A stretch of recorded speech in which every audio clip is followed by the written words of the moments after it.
नमस्कार. लक्षवेधीमध्ये आपल्या सगळ्यांचं स्वागत. मी प्रसाद काथे. नवी दिल्लीला आंदोलन नवी नाहीत, उलट संघर्ष, राजकीय सत्तेची उलथापालथ, कट कारस्थान आणि अत्यंत बेभरवशाची परिस्थिती ही नवी दिल्लीची ओळख. सत्तेचं केंद्र असल्यामुळे इथे सत्तेसाठीचा संघर्ष सुद्धा कधीच लपून राहिला नाही. या वेळेला नवी दिल्लीच्या सीमेवर जमलेल्या शेतकऱ्यांकडून केंद्र सरकारला आव्हान देण्याचा प्रयत्न होतोय आणि यामुळेच केंद्रातलं सरकार हे चहूबाजूंनी घेरलं गेल्याचा प्रचार सुरू झालाय. केंद्र सरकारने नुकतीच कृषी विषयक धोरणांची अंमलबजावणी करायला सुरुवात केली आणि या देशातल्या सर्वात सधन प्रांतातल्या शेतकऱ्यांनी त्याच्या विरोधात जोरदार असा आवाज उठवला. हा आवाज उचलत पंजाब आणि हरियाणाचे शेतकरी दिल्लीच्या दिशेने कूच करून गेले आणि त्यांना दिल्लीत काहीही करून प्रवेश द्यायचा नाही याच्यासाठी प्रशासनाने कंबर कसली. स्वाभाविकरित्या त्या दोघांमध्ये संघर्ष सुरू झाला आणि टप्प्याटप्प्याने हा संघर्ष वाढत आता तो दिल्लीच्या सीमेवर येऊन ठेपलाय. हा संघर्ष असाच चालू राहिला तर दिल्लीमध्ये येणाऱ्या आणि दिल्लीतून बाहेर पडणाऱ्या प्रत्येकाला त्याची झळ पोहोचेल. परिणाम स्वरूप या देशाची राजधानी देशापासूनच काही काळांसाठी कदाचित वेगळी पडू शकते. या सर्व घटनाक्रमाला लक्षात घेता केंद्र सरकारने आंदोलनकर्त्यांना चर्चेचं आमंत्रण दिलं. केंद्र सरकारची ही भूमिका काहीशी मवाळ वाटत असली तरी पण जोपर्यंत दिल्लीत आंदोलन करायची परवानगी मिळत नाही तोपर्यंत चर्चा करणार नाही अशी भूमिका आंदोलनकर्त्यांनी घेतली. एकूणात केंद्र एका बाजूला आपल्या कृषी विषयक सुधारणेच्या कार्यक्रमावर ठाम आहे. पंतप्रधान तर असंही बोलून गेले आहेत की जे कालपर्यंत शेतकऱ्यांना छळत होते तेच आज शेतकऱ्यांच्या आंदोलनाचं नेतृत्व करतायत.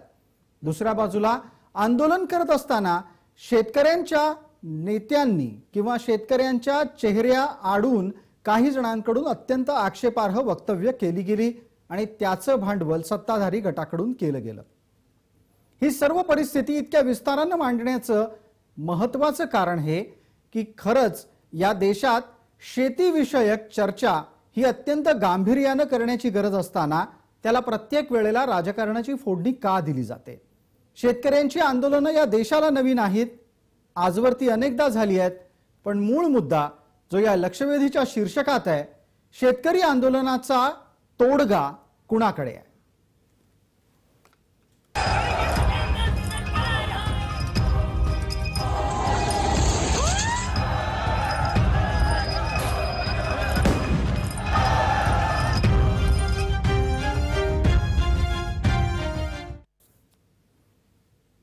आजच्या या चर्चेमध्ये आपल्या बरोबर सहभागी होत आहेत किसान सभेचे अध्यक्ष अजित नवले, त्याचबरोबर शेतकरी कायद्याच्या समर्थक आणि शेतकरी संघटना या महाराष्ट्रातल्या अत्यंत जबाबदार आंदोलनामध्ये सहभागी राहिलेल्या सरोज काशीकर, राजकीय भूमिकेतून आपल्या समोर येतील भारतीय जनता पार्टीचे प्रवक्ता आनंदराव राऊत, तसंच काँग्रेसचे आमदार राजू पारवे. माझा पहिला प्रश्न आत्ताच्या घडीला अजित नवले यांना आहे. अजितराव, माझा आवाज आपल्यापर्यंत पोहोचत असेल. पंजाब आणि हरियाणाच्या शेतकऱ्यांनी कृषी धोरणाच्या बाबत इतकं आक्रमक व्हावं असं या कृषी धोरणात काय आहे की त्यांच्या आंदोलनाला पंजाबात होऊ घातलेल्या निवडणुकीची झालर सुद्धा आहे? मला अगदी सुरुवातीलाच स्पष्ट करू द्या की हे आंदोलन काही पंजाब हरियाणाच्या केवळ शेतकऱ्यांचं नाही. महाराष्ट्रात सुद्धा आपण पहा 26 आणि 27 तारखेला किसान सभेच्या नेतृत्वाखाली 21 जिल्ह्यांमध्ये हजारो लोक रस्त्यावर उतरले आणि त्याचे सगळे फोटो, त्याचे सगळे व्हिडिओज प्रसादजी मी आपल्याला व्यक्तिगत आपल्या व्हॉट्सअपवर पाठवलेले होते. त्यामुळे हे महाराष्ट्रभर नव्हे संबंध देशभर पसरलेलं आंदोलन आहे. मात्र आता करोनाचं संकट आहे आणि त्यामुळे प्रवासावर प्रचंड मर्यादा आहेत, ट्रेन बंद आहेत, वाहतुकीची साधनं सुरू नाही आहेत आणि त्यामुळे केंद्रीय कमिटीने हा निर्णय जाणीवपूर्वक घेतला की केवळ दिल्लीतील आजूबाजूची राज्यच ही प्रत्यक्षपणाने दिल्लीमध्ये येतील आणि बाकीची जी दूरवरची राज्य आहे ती राज्य आपापल्या राज्यामध्ये या 26-27 ला आंदोलन करतील. आणि आता कॉल दिलाय की उद्या 1 तारखेपासून 10 तारखेपर्यंत प्रत्येक तहसील कार्यालय, जिल्हा कार्यालयावर सुद्धा देशभर आंदोलन होईल.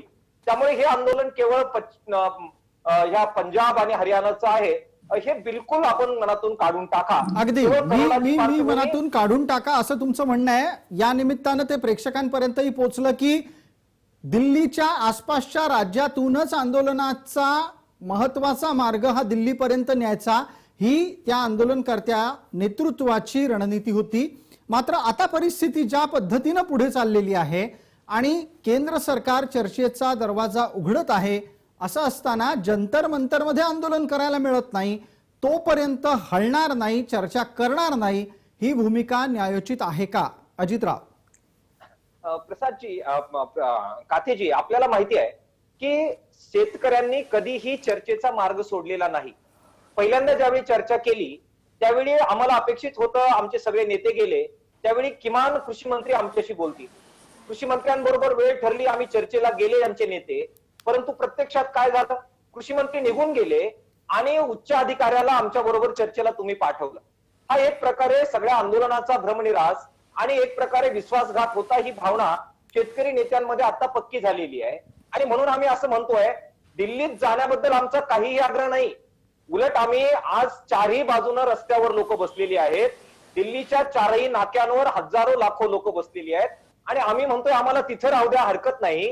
केवळ उच्च स्तरावर प्रत्यक्ष पंतप्रधान किंवा कृषी मंत्री यांच्या स्तरावर बैठक करा आणि केंद्र सरकारने जो अट टाकलेली आहे की कायद्यात काहीही बदल होणार नाही, ही अट काढा.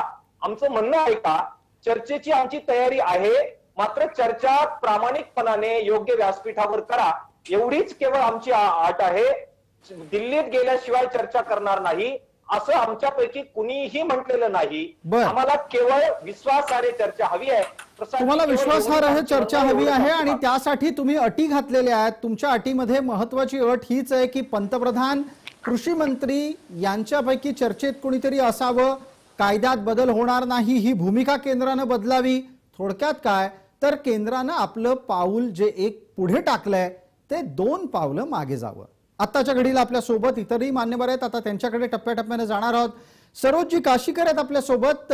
सरोजजी काशीकर, शेतकऱ्यांची जी भूमिका आत्ता दिल्लीच्या सीमेवर येऊन पोहोचलेली आहे आणि त्याची धग दिल्ली अनुभवते आहे, त्याला न्यायोचित भूमिका म्हणावं का?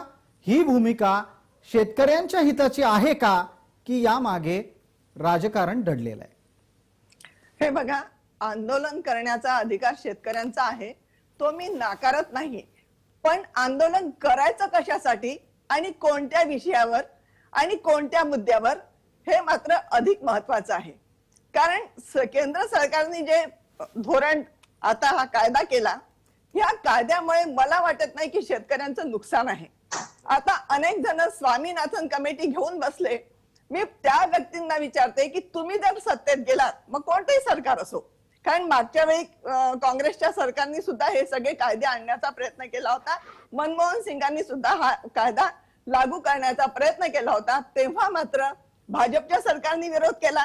म्हणजे हे फक्त स्वतःच्या सत्तेच्या राजकारणासाठीच या शेतकऱ्यांना पानं पुसण्याचा कार्यक्रम या सर्व राजकीय पक्षांचा आहे आणि दुर्दैवाने हा शेतकरी त्याला बळी पडतो आहे. खरं सांगायचं म्हणजे हे सगळे कायदे शेतकऱ्यांच्या विरोधातले नाहीच आहे, उलट शेतकऱ्यांच्या बाजूचे आहे. 1.5 पट हमी भाव केव्हा आणि कोण आणि कोणता सरकार देईल, उद्या मी किंवा अजित नवले जरी गेले तरी आम्ही देऊ शकणार नाही. कारण शेतीमालाचा भाव हा नेहमी बाजाराप्रमाणे ठरत असतो आणि बाजाराची मोकळीक आणि मुभा ही शेतकऱ्यांची मागणी वर्षानुवर्षे आम्ही करत आलेलो आहे. खुल्या अर्थव्यवस्थेत आम्हाला तंत्रज्ञानाचं स्वातंत्र्य द्या, आम्हा शेतकऱ्यांना दळणवळणाची व्यवस्था करून द्या, आमच्यासाठी जे काही आहे शीतगृह वगैरेची व्यवस्था हे करण्यासाठी शेतकऱ्यांना अनुदान किंवा कर्ज उपलब्ध करून द्या, ह्या सगळ्या मागण्या रास्त आहे. पण मी माझा माल कृषी उत्पन्न बाजार समितीच्या कत्तलखान्यातच विकला पाहिजे हा आग्रह या लोकांचा का? कृषी उत्पन्न बाजार समितीच्या सर्व पदाधिकाऱ्यांच्या पोटात पोटशूळ उठलेला आहे, कारण त्यांची दलाली हमाली हे त्यांना मिळू शकत नाही म्हणून. तर अरे कधी तर त्या शेतकऱ्यांसाठी तुम्ही जगा ना.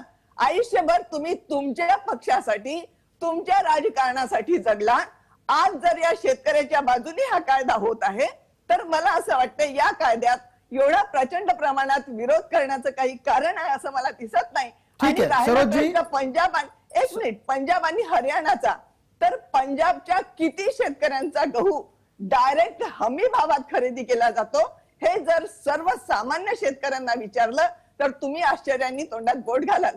कारण आम्ही सगळे पंजाबच्या आंदोलनात नेहमी गेलेलो आहे. वाघा बॉर्डर पर्यंत आंदोलनाला शरद जोशींसोबत शेतकरी संघटनेचे कार्यकर्ते जाऊन आले. तर जेव्हा जे दलाल असतात त्या दलालाच्या माध्यमातून शेतमाल ज्या ज्या शेतकऱ्यांचा कटाई होऊन तिथे जातो तोच शेतमाल जातो. सर्वसामान्य गरीब शेतकऱ्याचा शेतमाल कोणीही हमी भावाला विचारत नाही. मग त्याला मार्केट शोधावा लागतं आणि मार्केट शोधण्यासाठी अनेक बंधने आहेत. ती बंधनं, ती अडथळे दूर झाले याचा मला आनंद आहे. म्हणून हा कायदा मला मान्य आहे. अगदी तुम्ही अत्यंत स्पष्ट पद्धतीची भूमिका मांडलीत. तुमचं विवेचन करत असताना तुम्ही त्यातला स्वानुभवही सांगितलात आणि एक अत्यंत महत्वाचं वक्तव्य केलं की उद्या अजित नवले जरी नेते झाले, मंत्री झाले तर त्यांनाही अशा प्रकारच्या कायद्याच्या अंमलबजावणी दरम्यान अडथळे येतील. अजितराव, तुम्हाला आत्ताच्या कायद्याच्या मसुद्यातल्या कोणत्या मुद्द्यांचा विरोध आजही करायचा आहे आणि उद्या तुम्ही मंत्री झाल्याच्या नंतर सगळं काही सुरळीत होईल अशा प्रकारचा एक कल्पना विस्तार आहे, तो तुम्हाला पसंत पडतोय का? प्रसादजी, सरोजच्या ताईंबद्दल प्रचंड आदर व्यक्त करतो. त्या आदरणीय नेत्या आहेत. परंतु आमचा किंवा आंदोलकांचा बाजार समितीच्या बाहेर शेतीमाल विकायला विरोध आहे आणि सगळा माल कत्तलखान्यामध्येच विकला पाहिजे अशी आमची मागणी आहे. हा शोध त्यांनी आणि त्यांच्या संघटनेनं कुठून लावला हे मला माहित नाही. कारण तुम्ही त्याचे साक्षीदार आहात आणि अनेक पॅनल डिस्कशनवर तुम्ही मला हा प्रश्न विचारल्यानंतर आपण अनेक वेळा बाजार समितीतल्या कत्तलखान्याबद्दल बोललेलो आहे आणि शेतकऱ्यांना बाजार समितीच्या बाहेर सुद्धा अशा प्रकारचं स्वातंत्र्य असलं पाहिजे यासाठी तुम्ही आम्ही सर्वजण लढलेली माणसं आहोत. नाही, मग जर असं असेल अजितराव, तर आत्ताचं आंदोलन तुम्ही कोणत्या मुद्द्यांवर समर्थनीय ठरवता आहात? अगदी मला पूर्ण करू द्या. त्यामुळे बाजार समितीतच माल विकला पाहिजे यासाठी हे आंदोलन सुरू नाही. बाजार समितीच्या बाहेर आम्हाला असं स्वातंत्र्य हवंच आहे. पण हे स्वातंत्र्य देत असताना जसं बाजार समितीच्या आत आणि बाहेर दोन्ही ठिकाणी हमी भावानीच खरेदी विक्री झाली पाहिजे अशी एक ओळ त्याच्यामध्ये टाका. एवढी साधी आमची मागणी आहे. तुम्ही म्हणाल आता तुम्ही सत्तेवर गेले तर तुम्ही आधारभाव अशा प्रकारे देणार का? मग मला यांना विचारू द्या. शरद जोशी साहेबांचं पुस्तक माझ्या टेबलावर पडलेलं आहे 1980च्या अगोदरचं आणि हमी भावाचा आग्रह हा शरद जोशी साहेबांनी 1980 पर्यंत कोणत्या आधारावर लावला? मग त्यावेळेस ते ज्यावेळी सरकारकडे हमी भावाची मागणी करत होते त्यावेळी कोणतंच सरकार हमी भाव देऊ शकणार नाही. 1980च्या अगोदर माननीय शरद जोशी साहेबांना आणि माननीय शेतकरी संघटनेला हे कळत नव्हतं का? सरोजींकडे त्याचं उत्तर घेऊया. दोन राजकीय प्रतिनिधी पण आपल्या सोबत आहेत, त्यांनाही प्रश्न विचारायचे आहेत. सरोजी, मूलभूत आक्षेप हा सुद्धा समजण्यातल्या घोळामुळे घेतला जातोय की समजतंय पण मान्य करायचं नाही याच्यामुळे आपले मुद्दे रेटले जात आहेत? समजताय पण आपले मुद्दे रेटायचे आहे. कारण 1980 साली टोटली शेतकऱ्यांची काय परिस्थिती होती, जेव्हा शेतकरी आंदोलन सुरू झालं तेव्हाची परिस्थिती काय होती आणि आजची परिस्थिती काय?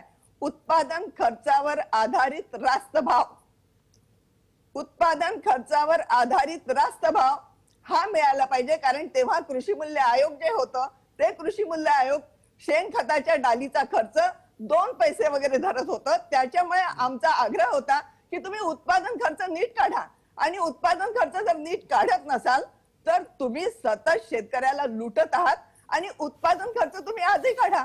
उत्पादन खर्चावर आधारित आम्ही उत्पादन खर्चावर आधारित रास्त तुम्ही तो मागत नाहीये. तुम्ही 1.5 पट मागता आहात. तुम्ही त्याच्यावर 1.5 पट मागता आहात. आणि दुसरं, बाजारात सरकार जोपर्यंत हात घालतो तोपर्यंत सरकारने आमच्या शेतमालाच्या भावाचं रक्षण करायला पाहिजे. ज्या दिवशी सरकारने हात घालणं बंद केलं, जसं आता आम्ही केंद्राच्या निर्यात आयात धोरणाच्या आजही विरोध करतोय. कारण कांद्याच्या शेतकऱ्यांना भाव मिळाल्याबरोबर तुम्ही कांद्याची आयात केली याचा शेतकरी संघटनेने निषेध केलेला आहे. हे तुमच्या लक्षात आहे का? ठीक आहे. की जे धोरण आहे ते सरळ सरळ तुम्ही अंमलात आणा. अगदी सरोजजी, आता राजकीय प्रतिनिधींच्याही प्रतिक्रिया जाणून घेऊ. आपण दोघंही जण शेतकरी नेते आणि शेतकरी आंदोलनाशी थेट संबंधित असलेले व्यक्ती आहात. तुमच्या दोघांच्या परस्पर विरोधी भूमिका कळल्या, त्या का आहेत तेही समोर आलं. राजकीय प्रवक्ते या नात्यानं भारतीय जनता पार्टीच्या प्रवक्त्यांना सर्वप्रथम माझा प्रश्न असेल की आंदोलकांशी चर्चा करण्याचं सौजन्य पाळलं जातंय का सत्ताधाऱ्यांकडून? याचं कारण असं, थोड्या वेळापूर्वी अजितराव नवले असं म्हणाले की ज्या वेळेला आंदोलक चर्चा करायला तयार होते तेव्हा कृषी मंत्र्यांनी ऐन वेळेला चर्चेतून पळ काढला आणि त्यांनी अधिकाऱ्यांना चर्चेसाठी पुढे पाठवलं. बोला आनंदराव, आपण उत्तर देणार आहात.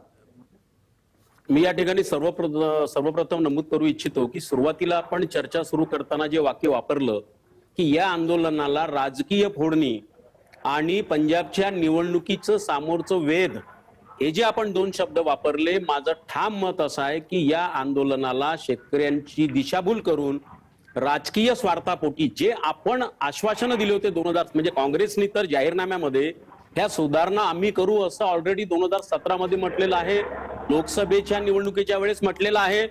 पण जेव्हा आपण इतके वर्ष झाले शेतकऱ्यांसाठी काही करू शकलो नाही आणि मोदी सरकार जर शेतकऱ्यांसाठी करत आहे, आपली कुठंतरी प्रतिमा ढासळत आहे आणि मोदीजींची प्रतिमा उंचावत असल्यामुळे हा केलेला एकमेव विरोध हा काँग्रेस आणि इतर त्यांच्या सहकारी मित्रांनी केलेला आहे. नंबर 1. ठीक आहे. आपल्याला एक मी महत्वाचा दुसरा प्रश्नही विचारला होता की आंदोलकांशी चर्चा करण्याच्या अपेक्षित सौजन्याचं काय झालं? निश्चितपणानं सरकार आंदोलकांसोबत चर्चा करण्याच्या मताचं आहे, पण चर्चा करताना आंदोलकांनी सुद्धा 2 पाऊंड मागे पुढे कसं करून चर्चा करता व्यासपीठ उपलब्ध करता येईल हा सुद्धा भान आंदोलकांच्या नेत्यांनी सुद्धा ठेवलं पाहिजे. केवळ कायदा रद्द करा, त्याच्यातल्या अटी रद्द करा आणि मगच आम्ही चर्चेला जाऊ, हे जे जाचक अट आंदोलकां शेतकऱ्यांनी जे घातलेले त्यांच्या नेत्यांनी सोपाट घातलेली आहे.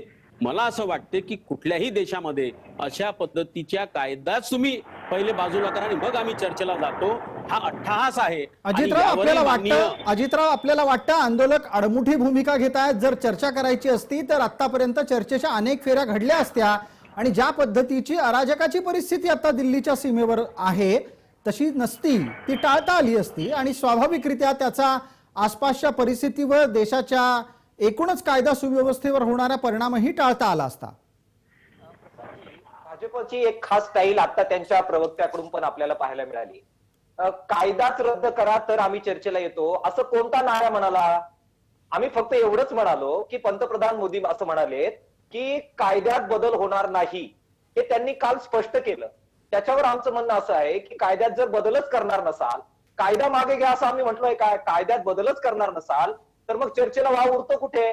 केवळ एवढा आमचा प्रश्न आहे. आणि म्हणून कायद्यात बदल करण्यासह अशी कोणतीही अट न टाकता आम्हाला चर्चेला बोलवा, एवढंच आमचं म्हणणं आहे. आणि आपण जे आता म्हणताय साहेबांना मी इथे थांबवू इच्छितो. अजित नवले साहेब, आपण जे म्हणता की हमी भावाच्या बाबतीत मगाशी जे आपण बोलले, ऑलरेडी पंतप्रधान मोदी साहेबांनी जाहीर केलेलं आहे की बाजार समित्या बंद होणार नाहीत आणि हमी भावाच्या बाबतीत जर आपण जर म्हणता जी बोलत राहा आनंदराव, आपण सलग बोलत राहा, आपलं म्हणणं पोहोचतंय आमच्यापर्यंत. तर बाजार समित्या आपण खरेदी करत नाही हमी भावाने सुद्धा, त्याच्यामुळे बाहेरच्या मार्केटमध्ये जर काही कारणांमुळे तांत्रिकदृष्ट्या कदाचित आनंदराव राऊत यांचे मुद्दे पोहोचत नाहीयेत. राजू पारवे यांच्याशी जोडले जातोय आपण. राजू पारवे, या सगळ्या आंदोलनाच्या परिस्थितीमध्ये काँग्रेसची स्थिती फारच अडचणीची झाली आहे. हे विधान जर केलं गेलं तर तुम्हाला ते पटणार नाही, पण तरीही मी आठवणीसाठी आपल्याला सांगतो, आंदोलकांच्या तोंडी असलेली भाषा ही काँग्रेसला पटतीये का? हिंसेचं समर्थन, तुमच्या वरिष्ठ नेतृत्वाच्या संदर्भात केली गेलेली भाषेतली विधानं आणि या सगळ्याच्या पलीकडे जाऊन ही तीच धोरण आहेत ना जी तुम्ही तुमच्या जाहीरनाम्यात मांडली होती आणि आता त्याच धोरणांना विद्यमान सरकार अंमलबजावणी करत असताना तुम्ही त्याला विरोध करणाऱ्याचं समर्थन कसं करता? राजूजी. आणि असं आहे की जेव्हापासून हे कृषी विधेयक धोरण सन्माननीय मोदी साहेबांच्या सरकारने या देशामध्ये लादलं तेव्हापासून आमचा काँग्रेस पक्ष रस्त्यावर उतरला. अगोदरच सन्माननीय सरोजताईंनी सांगितलं की बाबा हे आंदोलन फक्त पंजाब आणि हरियाणा पुरतं मर्यादित आहे, असं नाही. जेव्हापासून हे आंदोलन सुरुवात झाली, याची आंदोलनाची या महाराष्ट्रामध्ये सुरुवात झालेली आहे आणि खऱ्या अर्थाने आम्ही सर्व काँग्रेसचे लोक, आमचं काँग्रेस नेतृत्व या बिलाला विरोध सुरुवातीपासून करत आहे. आणि जे काही या देशामध्ये चाललं आहे, नवलेजीने सांगितलं की ज्या पद्धतीनं पंजाब आणि हरियाणाचा शेतकरी आता रस्त्यावर उतरलाय, दिल्लीमध्ये काय सुरू आहे सगळ्यांना ठाऊक आहे. अशा पद्धतीचं सरकार आजपर्यंत आंदोलनकारी रस्त्यावर आले आणि त्याच्यासोबत चर्चा करायला सुद्धा यांच्याकडे वेळ नाही, अशा पद्धतीचं आतापर्यंतच्या इतिहासामध्ये झालेलं नाही आहे. आणि आपण बोललात की काँग्रेस पक्ष आमचं देशाचं नेतृत्व या बिलाच्या विरोधात समर्थपणे सामोरं जात आहे.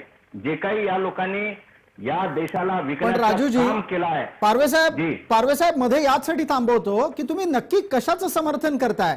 तुमच्याच धोरणाचा विरोध करणाऱ्यांचं समर्थन, तुमच्याच वरिष्ठ नेतृत्वाला यापूर्वी ज्या पद्धतीनं मारलं गेलं त्याचं समर्थन करणाऱ्यांचं समर्थन? काँग्रेसला कळतंय का की आपली भूमिका ही तर्कसंगत नाहीये? नाही, तसं नाही आहे. आता जे आंदोलन सुरू आहे, जे आंदोलन सन्माननीय या देशाचे पंतप्रधान मोदी साहेबांच्या सरकारच्या विरोधात जे काही कृषी विधेयक धोरण त्यांनी लादलं त्याच्या विरोधातलं हे आंदोलन आहे. त्या आंदोलनाच्या विरोधात आमचं काँग्रेसचं सरकार, आमचं काँग्रेसचं देशाचं नेतृत्व हे समर्थन करतं. बरं, तुम्हाला वाटतंय की तुमचं म्हणणं अत्यंत योग्य आणि ते समर्थनीय आहे. एकदा पटकन आनंद राऊत यांच्याकडे जाऊ. आनंदराव, तुम्हाला वाटतं की काँग्रेसची भूमिका ही सुस्पष्ट आहे, त्यांना अंधारात चाचपडण्यासारखी परिस्थिती नाही?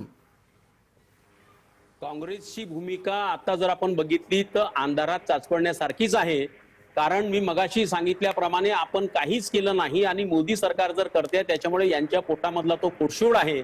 एकीकडे आपणच म्हणायचं का आम्ही हे कायदे लागू करू, आम्ही बाजारात सुधारणा करू, आणि एकीकडे हे कायदे लागू झाल्यानंतर त्याचा विरोध करणं. आणि म्हणून मला असं वाटते की काँग्रेसचे नेतृत्व, केंद्रीय नेतृत्व हे पूर्ण संभ्रमात आहे. त्यांना शेतकऱ्याच्या प्रश्नाचं काहीही देणं घेणं नाही. मी सरोजताईच्या मताशी सहमत आहो आणि मी हे पण सांगू शकते की स्वामीनाथन आयोग लागू झाला पाहिजे, भारतीय जनता पार्टीची मागणी होती. आणि स्वामीनाथन आयोगातील सगळ्या तरतुदी यामध्ये मोदी सरकारने मान्य केलेले आहेत आणि मी त्यांचं अभिनंदन करेन. शेतकरी संघटना प्रणित जे आंदोलन आपल्या या सगळ्या देशात आपण पाहिलं असेल त्यांनी आपण सगळेच जण जे कोणी शेतकरी या विषयावर चर्चेत येतात त्याला प्रत्येकाला स्वामीनाथन आयोग हवा असतो. मला सरोजजींना विचारायचं आहे की सरोजताई, तुम्हाला वाटतं स्वामीनाथन आयोगाच्या सगळ्या शिफारसी मान्य करणं वेगळं, अंमलात आणणं वेगळं आहे आणि हे राजकारण्यांना कळून चुकलंय, पण चर्चेत बोलायचं म्हणून प्रत्येक राजकारणी म्हणून जातो की होय स्वामीनाथन आयोग तर लागू झालाच पाहिजे? ऍक्च्युली लागू झालेला आहे साहेब. अगदी, पण त्याच्या अंमलबजावणीचा विषय आहे. स्वामीनाथन आयोगाचा शब्द जर लागू करायला गेलं तर कुठल्याही पक्षाचं सरकार ते अंमलात आणू शकत नाही. स्वामीनाथन आयोग हे जे कोणतं सरकार असेल त्या सरकारला अडचणीत, म्हणजे सर्व आर्थिक धोरणांवर पाणी फिरवणारे ते सगळे मुद्दे आहेत. पण स्वामीनाथन आयोगाचे काही मुद्दे मात्र अंमलात आलेले आहेत. जसं कॉन्ट्रॅक्ट फार्मिंगचा मुद्दा अंमलात आलेला आहे. आणि तुम्हाला लक्षात येईल की आता या कोरोनाच्या काळात शेतकऱ्यांनी स्वतःहून ह्या सगळ्या गोष्टी आत्मसात केलेल्या आहे. स्वतःचं मार्केट निवडणं, बाजार निवडणं, स्वतःच्या एक फॉर्म तयार करणं, त्या फॉर्म तयार करून त्याच्या माध्यमातून विक्री खरेदी करणं, हे सगळं शेतकऱ्यांनी सुरू केलेलं आहे. तुम्ही फार बरं झालं कॉन्ट्रॅक्ट फार्मिंगचा मुद्दा काढलात. मला या निमित्ताने एक गोष्ट आणखीन इथे चर्चेत आणावीशी वाटते आणि ती अशी की कॉन्ट्रॅक्ट फार्मिंग आणि कॉर्पोरेट फार्मिंग या दोन शब्दांमधला भेदच लोकांना कळत नाही आणि शेतकऱ्यांना तो भेद कदाचित पोहोचत नसेल त्यांच्यापर्यंत. त्याचा फायदा राजकारणी, शेतकऱ्यांचे नेते घेतात का? सरोजताई, आपण यावर आधी बोला, त्यानंतर अजितरावांना बोलायला देऊयात. सर, माझ्या माहितीप्रमाणे शेतकऱ्यांना हा भेद कळलेला आहे. कॉर्पोरेट फार्मिंग कळलेलं आहे आणि स्वतःचं फार्मिंग, आम्ही कोणत्या पद्धतीने शेती करावी हेही त्याला कळलेलं आहे. त्याच्यामुळे कॉन्ट्रॅक्ट फार्मिंग करताना शेतकरी आजच नाही, मला असं वाटतं गेल्या 10 वर्षात तरी अनेक शेतकऱ्यांनी स्वतःची शेती कॉन्ट्रॅक्ट पद्धतीवर ठेक्यावर लावलेली आहे. अर्धा खर्च करून ते कॉन्ट्रॅक्ट करतात, तयार आपली शेती करतात आणि दोघंही व्यवस्थित त्यांचं सगळं काम सुरू आहे. त्याच्यामुळे कॉन्ट्रॅक्ट फार्मिंग आणि कॉर्पोरेट फार्मिंग या दोन्ही गोष्टी त्या शेतकऱ्याला कळलेल्या आहे. कॉर्पोरेट फार्मिंगच्या माध्यमातून सगळ्यांच्या पोटात पोटशूळ याच्यासाठी उठतो आहे की मोठमोठे ते अदानी, अंबानी, अरे जेव्हा काँग्रेस सत्तेवर होतं तेव्हा भाजपवाले म्हणायचे की हे अदानी अंबानीचं सरकार आहे. आता हे सत्तेवर आहे तर ते सांगतात की अदानी अंबानीचं सरकार आहे. मला फक्त शेतकऱ्यांचं सरकार पाहिजे आहे. मला बळीराजाचं सरकार पाहिजे की जिथे त्याची लूट होऊ नये, त्याची फसवणूक होऊ नये. आणि अजितराव, जर शेतकऱ्याला भेद कळतोय कॉर्पोरेट फार्मिंग आणि कॉन्ट्रॅक्ट फार्मिंगचा, तर मग हे येणारं समर्थन नक्की शेतकऱ्याचंच आहे की शेतकऱ्याच्या आडून इतर कोणी ना कोणीतरी मैदानात उतरलेलं आहे? मी हा प्रश्न अत्यंत जबाबदारीने विचारतोय. याचं कारण असं की तसे आक्षेप आंदोलनकर्त्यांच्या विविध घोषणांच्या निमित्तानं घेतले गेले. प्रसादजी, हे आरोप काही नवे नाहीत, जुन्या काळापासून होत आलेले आहेत. म्हणजे आम्ही नाशिक वरून ज्यावेळी पायी चालत लॉंग मार्च घेऊन मुंबईला निघालो, आपण स्वतःही आमच्या बरोबर अनेक वेळा मुलाखतींमध्ये होता, त्यावेळी आरोप केले गेले की अरे हे शेतकरी नाहीच आहेत, हे नक्षलवादी आहेत, किंवा हे शेतकरी नाही आहेत, हे आदिवासी आहेत, जेणेकरून आदिवासी काही शेतकरी नसतात. त्यामुळे ह्या आरोपांची फार चिंता करायचं काही कारण नाही. मला खेद वाटतो तो सरोजताई सारख्या ज्येष्ठ नेत्या ज्यावेळेस चुकीची माहिती देतात त्यावेळी मला वाईट वाटतं. त्या आता असं म्हणाल्या की स्वामीनाथन आयोगामध्ये अनेक गोष्टींची अंमलबजावणी झाली, त्याच्यामध्ये करार शेतीची सुद्धा अंमलबजावणी हा स्वामीनाथन आयोगाच्या शिफारशींचा भाग आहे. माझ्याकडे आत्ताही 3ही खंड स्वामीनाथन आयोगाचे टेबलावरच पडलेले आहेत आणि स्वामीनाथन आयोगाने करार शेतीचं कुठेही समर्थन केलेलं नाही. किंबहुना करार शेतीच्या माध्यमातून शेती ही बलाढ्य कॉर्पोरेट क्षेत्राच्या ताब्यात जाईल आणि ती जाता कामा नये यासाठी शेतकऱ्यांना संरक्षण दिलं पाहिजे, अशा प्रकारची मांडणी स्वामीनाथन आयोगाने केलेली आहे. आणि त्यामुळे कॉर्पोरेट शेती, करार शेती याच्याबद्दलची क्लॅरिटी करत असताना अशा प्रकारचा भ्रम तज्ञ असणाऱ्या अशा सरोजताईंनी करणं हे मला फार खेदजनक वाटतं. ठीक आहे, तुमचा कॉन्ट्रॅक्ट फार्मिंग आणि स्वामीनाथन आयोगाच्या संदर्भातला मुद्दा लक्षात आला, पण मी तुम्हाला प्रश्न असा विचारला होता की मग या आंदोलनात जी भाषा वापरली जाते त्याचं समर्थन कसं होऊ शकतं? शेतकऱ्यांनी एखाद्या नेत्याच्या हत्येची भाषा का करावी? नक्कीच कुणीही कुणाच्या हत्येची भाषा करता कामा नये. आपल्या आंदोलनामध्ये नेहमी लोकशाही चौकटीमध्ये आणि शांततामय मार्गाने केलेली आंदोलनच यशस्वी होतात, हा आपला अनुभव आहे. लॉंग मार्चचं उदाहरण आपल्या सगळ्यांना माहित आहे की अक्षरशः मुंबईची मुंबई ही स्वागतासाठी शेतकऱ्यांच्या समोर आलेली आपण सगळ्यांनी पाहिली. अहिंसा आणि लोकशाही चौकट कुणीही ओलांडता कामा नये आणि कुणीही हिंसेचं समर्थन करता कामा नये. शेतकऱ्यांच्या ज्या प्रचंड आत्महत्या होत आहेत या सुद्धा राजकीय हिंसा आहेत. या सरकारने, याच्या अगोदरच्या सरकारने जी शेतीविरोधी धोरणं घेतली, अजितराव, हे सगळं तुम्ही जे सांगता ना ते प्रत्यक्ष जमिनीवर होत नाही, याचाच विषय चिंतेचा असतो. मला त्या निमित्ताने एक पटकन प्रश्न भारतीय जनता पार्टीचे प्रवक्ते आपल्या सोबत आहेत आनंदराव राऊत, त्यांना विचारायचं आहे. आनंदराव, ज्या वेळेला शेतकरी असं म्हणतात की मोदी तेरी कबर खुदेगी, अमित शहा तेरी कबर खुदेगी, तेव्हा ही घोषणा देणारे असतात कोण? या आंदोलनामध्ये घुसविलेले, मी असं म्हणेल की ज्याला मी शेतकरी म्हणणार नाही, शेतकरी हा असा शब्द वापरू शकत नाही, पण राजकारण्यांनी प्रेरित केलेलं हे आंदोलन असल्यामुळे काही समाजकंटक सुद्धा त्या आंदोलनामध्ये घुसू शकतात. मागच्या आपण दिल्लीचे आंदोलन बघितले आहेत आणि शेतकऱ्या म्हणजे त्या आंदोलनामध्ये सरकारला कसं आपण नामोहरण करू शकतो, मागच्या वेळेला जे दिल्लीतलं मोठं आंदोलन झालं आपण पाहिलं. आणि म्हणून मला असं वाटतं की अशा पद्धतीचं शब्दप्रयोग करणारे हे शेतकरी राहू शकत नाही, कारण मी एक शेतकरी आहो. आणि म्हणून मला असं वाटतं की याच्यामध्ये अशा पद्धतीची भाषा आंदोलनकर्त्यांनी करणं योग्य नाही. पण एखाद्या राजू पारवेजी, त्या निमित्तानं आपण सांगा की अशा प्रकारच्या भाषेचं समर्थन होतं का? हा मुद्दा परत एकदा तुमच्यापर्यंत येऊन पोहोचलाय. नाही, अशा पद्धतीच्या भाषेचं समर्थन कोणी करू शकत नाही. पण जो काही शेतकरी रस्त्यावर उतरला आहे तो फक्त शेतकरी आहे याची पण सुद्धा आपण सगळ्यांनी दक्षता घ्या. कारण हा जो काही दिल्लीमध्ये, राजूजी, आपण असं म्हणताय की तो शेतकरी आहे. भारतीय जनता पार्टीचं म्हणणं असं आहे की शेतकऱ्यांच्या आडून काही समाजकंटक आंदोलनात घुसलेले आहेत. नाही, आतापर्यंत काय शेतकरी आंदोलन झाले तर फक्त काय त्या शेतकरी आंदोलनामध्ये काय समाजकंटक घुसत होते का? आनंदराव, आपल्याकडे उत्तर आहे का? अशा प्रकारची भाषा कोणी वापरली नाही शेतकऱ्यांच्या आंदोलनामध्ये, एखाद्या नेत्याची आम्ही हत्या करू वगैरे, हे कशाचं निदर्शन आहे? अगोदरच म्हटलं की शेतकरी ही भाषा वापरू शकत नाही, पण शेतकऱ्याच्या जीवावर बेतणारं जर एखादं सरकार असेल तर माझा शेतकरी अशा पद्धतीची भाषा सुद्धा वापरू शकतो, हे सुद्धा लक्षात घ्यायला पाहिजे. सरोज काशीकरांना विचारूयात, हे समर्थन पटतं का? सरोजजी.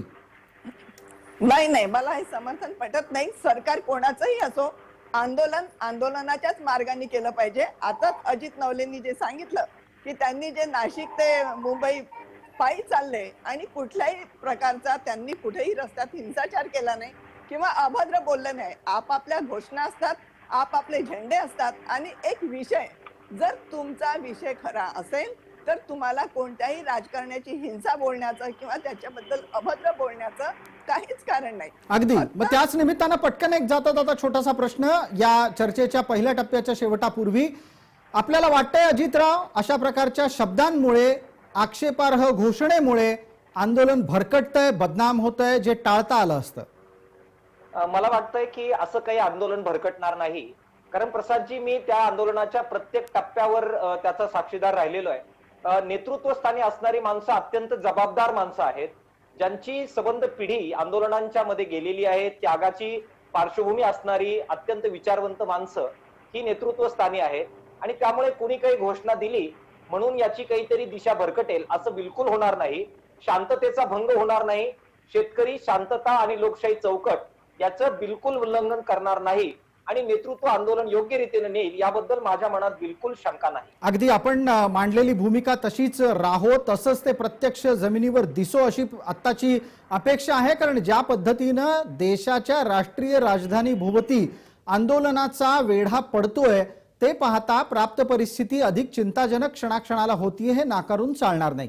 लक्षवेधीच्या पहिल्या भागात आपण याच निमित्तानं चर्चा केली की आंदोलनाचं स्वरूप काय, मुद्दे काय, त्यातले किती योग्य आहेत, किती अयोग्य आहेत, आणि पुढच्या भागामध्ये आपल्याला या विषयाची चर्चा करताना निश्चितपणे हा प्रश्न उपस्थित करायचा आहे की खरोखरच शेतकऱ्यांच्या प्रश्नावर तोडगा कुणाकडे आहे का, आंदोलनकर्त्यांकडे आहे का आणि सत्ताधाऱ्यांकडे पण आहे का?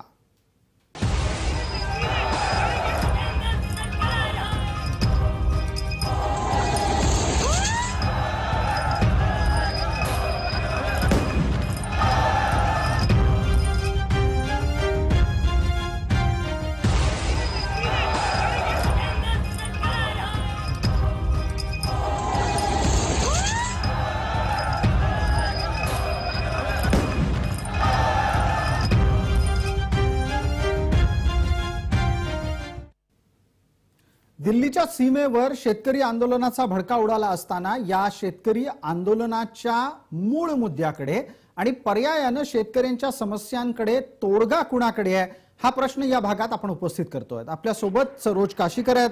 सरोज, आत्ताच्या घडीला जे केंद्राचं सरकार आहे त्या सरकारनं कृषी धोरण गेले अनेक वर्ष प्रलंबित असलेला प्रश्न मार्गी लावत आपली भूमिका स्पष्ट केली. या केंद्रानं आपली भूमिका मांडली गेली असतानाच आणि त्याच्याच अनुषंगाने मग प्रश्न असा उपस्थित करतो की त्यांच्याकडे जो तोडगा दिसला तो तोडगा अमान्य करत लोक रस्त्यावर उतरले. या भूमिकेला समोर ठेवत माझा प्रश्न तुम्हाला असा आहे की आत्ताच्या घडीला जो प्रस्ताव केंद्रानं धोरण स्वरूपात ठेवलेला आहे तोच एकमेव तोडगा आहे की त्याच्यावर चर्चा होऊ शकते? त्याच्यावर चर्चा होऊ शकते.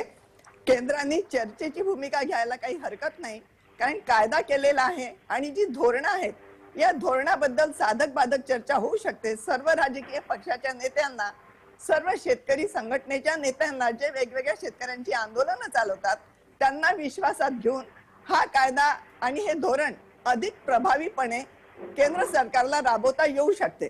त्याच्यासाठी आंदोलनाची जी बाजू आम्ही म्हणजे या कायद्याच्या विरोधात उचलल्या गेलेली आहे त्यांनी सुद्धा स्वतःचा विचार करून, अभ्यास करून, कारण आता जर आपण बाजारपेठ खुली केली आणि हमी भावाचा कायदा घेऊन किती दिवस आपण सरकारच्या कडेवर बसणार आहोत? केव्हा तरी आपल्याला आपल्या पायावर उभं राहावं लागणार ना. चिमणी सुद्धा पंख फुटल्यावर पिलाला बाहेर ढकलते की तू तुझ्या पंखांनी उड.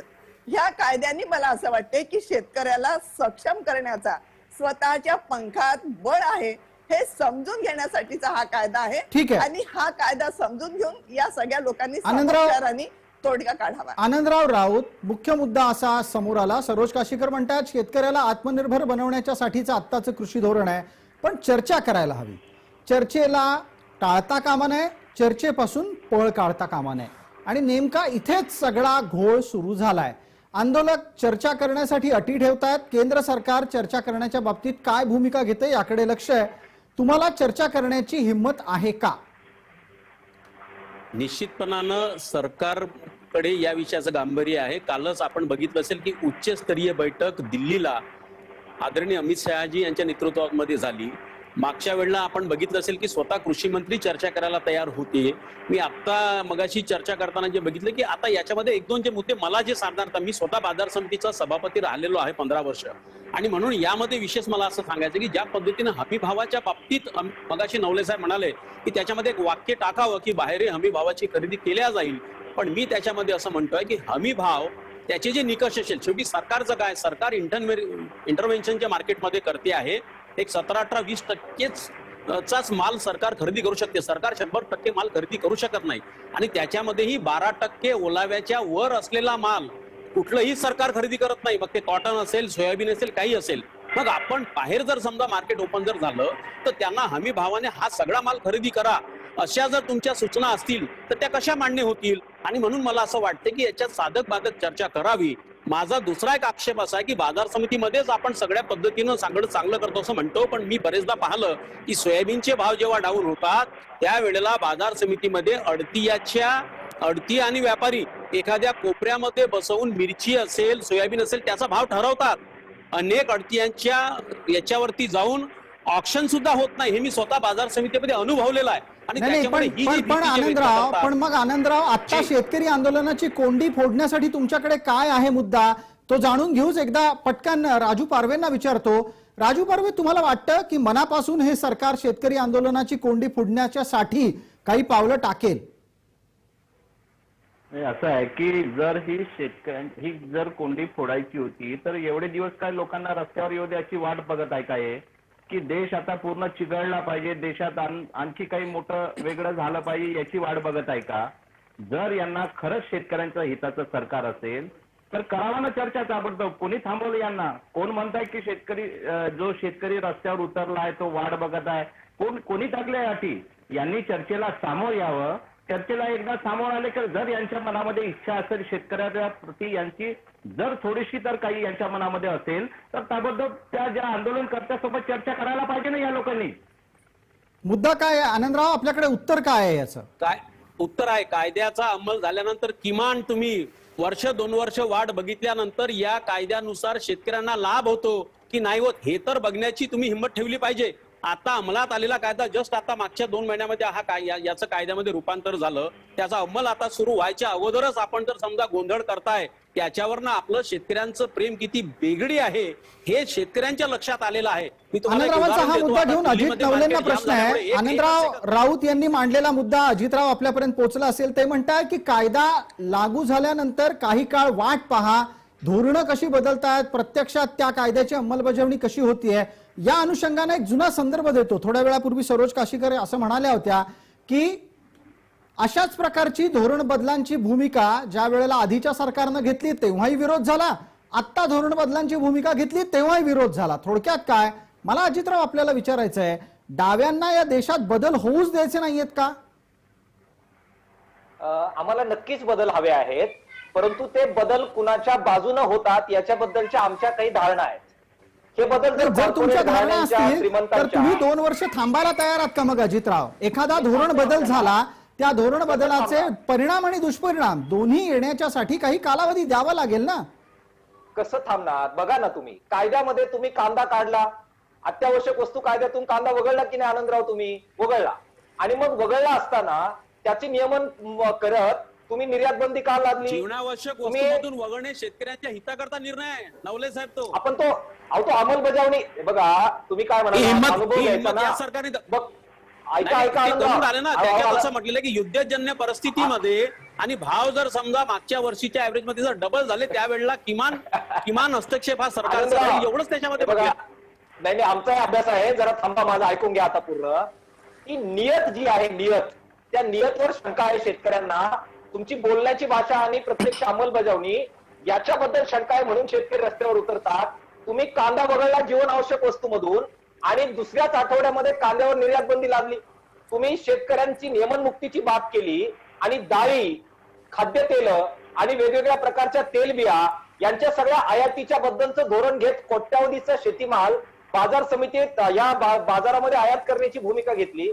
आणि म्हणून प्रसादजी, अनुभव शेतकऱ्यांनी खूप घेतलेला आहे. अगदी तुम्ही तुम्ही तुम्ही यांच्या म्हणालात खालच्या की तुम्हाला शेतकऱ्यांच्या धोरणांबाबत सरकारांच्या नियतवर प्रश्नचिन्ह नियतीवर आहे. शंका आहे. मला मला मला नियतीवर त्या शंका निमित्ताने आहे. एक प्रश्न विचारू द्यात. अजितराव, अहो प्रत्येकाचीच नियत तुम्हाला कशी वाईट वाटते? या आधी काँग्रेसवाले सत्तेत होते, तुम्हाला त्यांची नियत पण खोटी वाटत होती. आता भाजपवाले सत्तेत आहेत, तुम्हाला त्यांची नियत पण खोटी वाटते. डाव्यांना ना काँग्रेस पटते ना भाजप पटतो, पटतं कोण मग? बघा, एक सुसंगतपणा आहे. 1991च्या अगोदर जे शेती धोरण होतं त्याच्यामध्ये काही प्रमाणामध्ये शेतकऱ्यांच्या मागे संशोधक, बाजार व्यवस्था या ठिकाणचा समाज उभा राहत होता आणि म्हणून 1991च्या अगोदर जरी दारिद्र्य होतं तरी आत्महत्या होत नव्हत्या. 1991 नंतर काँग्रेसने हे धोरण आणलं आणि त्या धोरणाचा परिपाक आपण पाहताय की शेतकऱ्यांच्या आत्महत्येचं पीक आलं. त्यामुळे आम्ही काँग्रेसच्या त्या धोरणाला तेव्हा विरोध केला. आता तेच धोरण भाजपचं सरकार फार वेगाने पुढे नेतंय आणि काँग्रेसच्या काळात झाल्या नाही. त्याच्यामध्ये 40% वाढ शेतकऱ्यांच्या आत्महत्येमध्ये झाली. धोरण एकच आहे, फक्त लोक बदलली, सरकार बदललंय. त्यामुळे आमचा डाव्यांचा विरोध हा काँग्रेसला किंवा भाजपला नव्हे, ते राबवत असणाऱ्या समान कॉर्पोरेट धार्जिनी धोरणांना आहे. अच्छा, शेतकरी आता विरोधी आता पण धोरणांना त्या आहे. निमित्ताने ही बाब राजू समजून घ्या. पारवेंसाठी प्रश्न आहे. राजू पारवेजी, आपण ऐकता आहात, डावे हे तुम्हाला आणि भाजपला एकाच पारड्यामध्ये मोजतायत. काल तुम्ही जेव्हा सत्तेत होतात त्यावेळेला तुमची धोरणं कशी चुकीची होती, आज भाजपवाले सत्तेत आहेत, आज त्यांची धोरणं कशी चुकीची आहेत, असं त्यांचं म्हणणं आहे डाव्यांचं. आणि डाव्यांना अशा प्रकारचा तर्क मांडत असताना एक तटस्थतेची भूमिका घेण्याची सवय असते. तशी भूमिका कदाचित आता असेलही आपल्यासोबत असलेल्या अजितरावांची. पण राजू पारवे, काल तुम्ही चुकला होतात हे डावे वारंवार सांगतायत. नाही, कसं आहे, अजितजी जे काही बोलले असतील, मला हे म्हणायचं आहे की आमचं जे सरकार आहे, आमच्या देशाचं नेतृत्व असेल, हे कधीही शेतकऱ्याच्या बाजूने निर्णय घेणारं सरकार होतं. काँग्रेस पक्ष हा शेतकऱ्याच्या बाजूने निर्णय घेणारा सरकार आहे. हा पक्षच शेतकरी शेतमजुरीच्या बाजूने निर्णय घेणारा सरकार आहे. हा पक्ष तसा आहे. तुम्हाला सांगतो की महाराष्ट्रामध्ये आता काही दिवसा अगोदर एमएसपी नुसार मार्केटमध्ये आता जे काही महोदयांनी सांगितलं की एमएसपी नुसार सर्वसामान्य शेतकऱ्यांना भाव मिळत नव्हता. मागच्या कॅबिनेटमध्ये चर्चा झाली की आता याच्यानंतर एमएसपी नुसार जर माल खरेदी व्यापाऱ्याने केला नाही तर माझं महाराष्ट्र सरकार त्यांच्या विरोधात कायदे सुद्धा करणार आहे. म्हणून माझं सरकार हे शेतकऱ्याच्या बाजूने निर्णय घेणार आहे. देशात काय आताची स्थिती नका लक्षात घेऊ. राजू पारवेजी, भूतकाळातल्या काँग्रेसच्या चुका आता वर्तमान काळात काँग्रेसच्या मानगुटीवर बसल्यात. नाही, तसं काय नाही. आतापर्यंत देशाचा इतिहास जर बघितला तर काँग्रेसने कधीही शेतकऱ्यांच्या बाजूने निर्णय घेतलेला आहे असं म्हणता येणार नाही की शेतकऱ्याच्या विरोधात भूमिका घेणारा हा काँग्रेस पक्ष आहे. आतापर्यंत देशाच्या इतिहासामध्ये काँग्रेसने शेतकऱ्यांच्या बाजूने निर्णय घेतलेले आहे. ठीक आहे, सरोज काशीकरांना आपण पटकन प्रश्न विचारतोय. सरोजजी, तोडगा कुणाकडे आहे या शीर्षकासह सुरू असलेल्या चर्चेत हे राजकीय वळण चर्चेतलं याचसाठी आलं कारण भारतीय जनता पार्टी असो व काँग्रेस असो, या दोघांच्या विरोधात समान पातळीवर आंदोलनांची चर्चा टप्प्याटप्प्यानं दिसत आली. तुमच्या लेखी खऱ्या अर्थानं शेतकऱ्यांच्या साठी झटणारं सत्तेतलं कुणी आहे का? आणि आत्ता जर तसं असेल तर त्यांनी तात्काळ कोणते विषय पुढे घेऊन आंदोलनातून तोडगा काढला पाहिजे? शेतकऱ्यांसाठी झटणारं कोण आहे हा जर प्रश्न विचारला तर थोडा वेळ मला विचारच करावा लागेल. कारण शहरात गेलं की स्वस्त भावात मिळालं पाहिजे आणि गावात आले की शेतीमालाला उत्पादन खर्चावर आधारित रास्त भाव मिळाला पाहिजे. अशा एकच पक्षाच्या व्यक्तींना मी दोन वेगवेगळ्या घोषणा करताना ऐकलेल्या आहे. आणि आम्ही शेतकरी संघटनेचे लोक विचार करत होतो की बाबा रे, एक भूमिका घे ना. शहराची मतं मिळवण्यासाठी महागाई वाढली म्हणायचं आणि गावातली मतं मिळवण्यासाठी जेव्हा शेतकरी संघटनेचा शेतकऱ्यांचा हे व्हायला लागला, आंदोलनात उतरायला लागले, तेव्हा मात्र येऊन म्हणायचं की नाही नाही हमी भाव मिळाला पाहिजे. तर हे दुटप्पी धोरण जोपर्यंत या सर्व सरकारांचं जात नाही तोपर्यंत अजित नवलेजींना मला सांगायचं आहे की शेतकरी चळवळ आपण अतिशय म्हणजे कळकळीने राबवतो की आम्हाला वाटतं की शेतकऱ्यांच्या पदरात काही मिळायला पाहिजे. दुसरा मला एक प्रश्न यांना सांगायचा आहे की शेतकरी आत्महत्या या 1985 साली सुरू झालेल्या होत्या आणि तेव्हाच शरद जोशींनी सांगितलं होतं की आता जर सरकारने आपली धोरणं बदलली नाही तर शेतकऱ्याच्या आत्महत्येच्या मालिका सुरू होतील. आणि ह्या सगळ्या मालिका सुरू झालेल्या आहेत. तर कोणा एका सरकारला किंवा कोणा एका सरकारच्या धोरणाला याच्यात आपण दोषी धरू शकत नाही. सगळेजण पण मग मिलिटरी सरकारची भूमिका आहे. सरोजजी असं असताना सुद्धा जर सगळीच सरकारं ही शेतीविषयक आणि त्यात सुद्धा खास करून कृषीप्रधान भारताच्या अर्थव्यवस्थेच्या बाबतीत बोलत असताना चुका त्याच वारंवार करत असतील तर शेतकऱ्यांच्या प्रश्नांची मालिका कायम राहील असा निष्कर्ष काढला तर? शेतकऱ्यांच्या प्रश्नाची मालिका कायमच राहणार. कारण जेव्हा काँग्रेस कायदे करतो, धोरण बदलतो, तेव्हा भाजप विरोध करतात, डावे विरोध करतात. जेव्हा भाजप धोरण बदलायला जातं किंवा कायदे करायला जातं तेव्हा काँग्रेस आणि डावे पुन्हा त्याचा विरोध करतात. तर यांच्या विरोधाच्या याच्यात की मैं बडा रे मैं बडा हे म्हणण्यात आम्ही शेतकरी मात्र गर्तमे पडा असं आमची अवस्था शेतकऱ्यांची झालेली आहे. तुमचा डाव्यांना सल्ला काय आहे? तुमचा डाव्यांना सल्ला काय आहे? आताच्या परिस्थितीत तोडगा काढण्यासाठी त्यांनी भूमिका बदलायची आहे का सत्तेत असलेल्या सरकारनं भूमिका बदलायची आहे? नाही, डाव्यांनी तर भूमिका बदलायलाच पाहिजे आणि आज काँग्रेसच्या सरकारने सुद्धा भूमिका बदलवण्याची गरज आहे. आंदोलन जे शेतकरी रस्त्यावर आहेत त्या शेतकऱ्यांनी अटीतटीवर चर्चा करता कामा नये. आम्हाला चर्चेला बोलवलेलं आहे. आम्ही चर्चेला जाऊन आमचे मुद्दे मांडू, सरकारचे मुद्दे मांडतील आणि जे मुद्दे नाही पटले त्या मुद्द्यावर पुन्हा चर्चा होऊ शकते. अशा पद्धतीने चर्चा आजपर्यंत आमच्या शेतकरी आंदोलनात झालेली आहे. आम्ही कधी सरकारला असं म्हटलं नाही की तू इतके जर भाव देणार असेल तरच आम्ही चर्चेला येतो, नाही तर आम्ही येणार नाही. अशा पद्धतीचं आंदोलन चालत नाही. अजितराव, आपल्याला आंदोलन करताना आंदोलन किती पातळीपर्यंत न्यायचं, कुठवर खेचायचं ते कळलं पाहिजे असं सर्वसाधारणपणे आंदोलनाच्या नेतृत्वाला प्रत्येक वेळेला सांगितलेलं असतं आणि तशीच त्यांची जडणघडण असते. दिल्लीमध्ये जंतर मंतर मध्ये जर येऊ दिलं, आंदोलन करू दिलं तरच आम्ही चर्चा करू, या प्रकारची भूमिका खरंच कायम ठेवणार आहात? आणि मुळात जंतर मंतर मध्ये असं काय लपलंय की तिथंच जाऊन आंदोलन करायचंय? प्रसादजी, मी परत एकदा सांगेल की जंतर मंतरवरच गेलं तर चर्चा होईल अशी भूमिका आम्ही कुणीही घेतलेली नाही. मग दिल्लीत जायचा आग्रह का? जर दिल्लीत येऊ नका, दिल्लीत न येता सुद्धा चर्चा होऊ शकते असं सरकार म्हणतं, प्रतिनिधी पाठवा असं सरकार म्हणतं, तर मग उद्या प्रसंगी दिल्लीचे सगळे रस्ते बंद करू, दिल्लीतले प्रवेश रोखू अशी भूमिका आंदोलक का घेत आहेत? नाही प्रसादजी, मी आपल्याला तेच सांगतो की ऑलरेडी दिल्लीमध्ये लोक पोहोचलेली आहेत आणि दिल्लीत जे रोखलेलं होतं सरकारने त्याचा मुद्दा त्यांनी मागे घेतलेला आहे. मुळात आता शेतकरीच दिल्लीत जायला तयार नाहीत. ही माझी अत्यंत ऑथेंटिक माहिती मी आपल्याला देतोय. दिल्लीच्या कडे येणारे 4 महामार्ग त्याच्यावर लाखो शेतकरी बसून आहेत आणि ते म्हणाले की आम्ही आता दिल्लीत येत नाही, आम्ही इथेच रस्त्यावर बसतो. आणि सरकारने आता काहीही अटी शर्ती न टाकता केवळ त्यांची एकच म्हणणं आहे की प्रॉपर माणसाबरोबर प्रॉपर व्यासपीठावर चर्चा करा. आता मग याच्यात एक माझा प्रश्न आहे, आपण असं म्हणता आहात ना की 4 महामार्गांवर शेतकरी आंदोलक बसलेले आहेत, तर मग या सगळ्यांनी एकत्र येऊन अमुक एका ठिकाणी सरकारचा प्रतिनिधी बोलवून घ्यावा. आपण आनंदराव राऊतांना पण विचारूयात की सरकारचा प्रतिनिधी आपला सिंहासनाचा दरबार सोडून शेतकऱ्यांपर्यंत पोहोचायला त्याला काय अडचण आहे तेही विचारू. आणि मला अजितराव आधी आपण असं उत्तर द्या, तुमच्याकडून चर्चेची एखादी जागा ठरवून तिथपर्यंत सरकारला येऊ देणं हा विषय शक्य आहे का? हे बघा, मी आपल्याला नम्रपणाने सांगतो आणि अत्यंत जबाबदारीने सांगतो की आमचं ठिकाणाबद्दल सुद्धा आग्रह नाहीये. सरकारने ठिकाण ठरवावं, सरकारला योग्य वाटेल ते ठिकाण ठरवावं. आमचा आग्रह एवढाच आहे की जी माणसं निर्णय घेऊ शकतील अशा माणसांबरोबर चर्चा व्हावी. तुम्ही कुणीतरी अधिकारी आमच्याकडे पाठवून ते अधिकारी निर्णय घेऊ शकणार नाहीत आणि म्हणून कृषी मंत्र्यांनी शेतकऱ्यांशी बोलायला काय हरकत आहे? का दुराग्रह केला जातोय? उत्तर मात्र अत्यंत जबाबदारीनं आपल्याकडून लागेल की कृषी मंत्री आतापर्यंत आंदोलकांशी थेट संवाद साधण्यात कमी पडले आहेत असं चित्र जर निर्माण होत असेल तर त्याची जबाबदारी घ्यायला हवी केंद्र सरकारने. मी आपल्याला सांगू इच्छितो की आपण मगाशी तोडगा हा शब्द वापरला. निश्चितपणानं या देशात अनेक क्लिष्ट विषयावरती आदरणीय मोदीजींनीच तोडगे काढलेले आहेत.